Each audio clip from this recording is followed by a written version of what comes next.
हैं पप्पू यादव जी कभी RJD party में थे, लेकिन उन्होंने 2014 में अपनी एक खुद की पार्टी बनाई जिस पार्टी का नाम दिया जाप, और ये जाप के संस्थापक भी हैं। 14 से लेकर 2024 के आसपास ये अपनी पार्टी चलाई, लेकिन ये जान चुके हैं इस बार जो चुनाव उनको जीतना है, और उन्होंने परिणाम पूर्णिया नामक एक रैली निकाला था।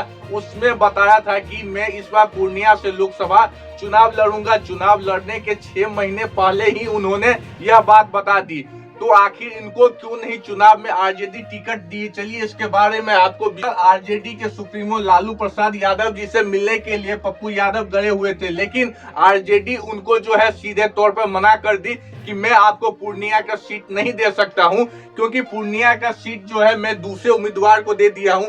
आप जो है मधेपुरा की सीट पर चुनाव लड़े और मधेपुरा में जीत हासिल करें।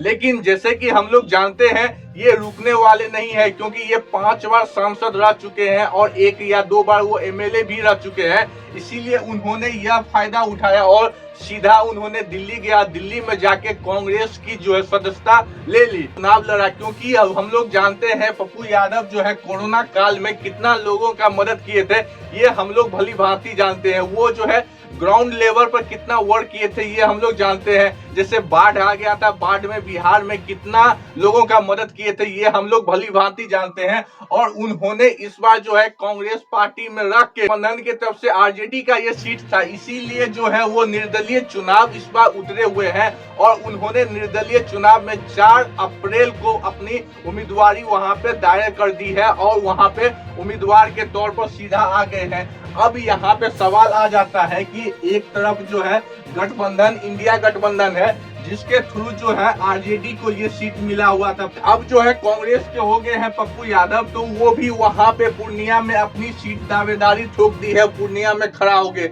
अब ऐसे में 3 उम्मीदवार हो जाते हैं, एक आरजेडी का हो जाता है, एक पप्पू यादव हो जाते हैं और तीसरा एक बीजेपी का उम्मीदवार हो जाता है। अब ऐसे में ये बात आ जाती है कि कांग्रेस पार्टी आखिर किसको सपोर्ट करेगी? एक तरफ अपने उम्मीदवार को डायरेक्टली तो नहीं है, इनडायरेक्टली तो उन्हीं का उम्मीदवार है। और ऐसे में बताया गया है कि पप्पू यादव को कांग्रेस के तरफ से नोटिस भी भेज सकता है, क्योंकि जब गठबंधन का सीट बंटवारा हुआ था उसके बाद आप अपनी दावेदारी वहां पर पेश नहीं कर सकते हैं। ऐसे में उनकी सदस्यता भी चली जाएगी और उनका पार्टी जो विलय हो गया है वो पार्टी कागजी कार्रवाई हुआ है कि नहीं हुआ है ये तो हम लोग नहीं जानते हैं। अब ऐसे में बात यह आ जाती है कि आखिर इस चुनाव में आखिर कौन किसके साथ रहेगा।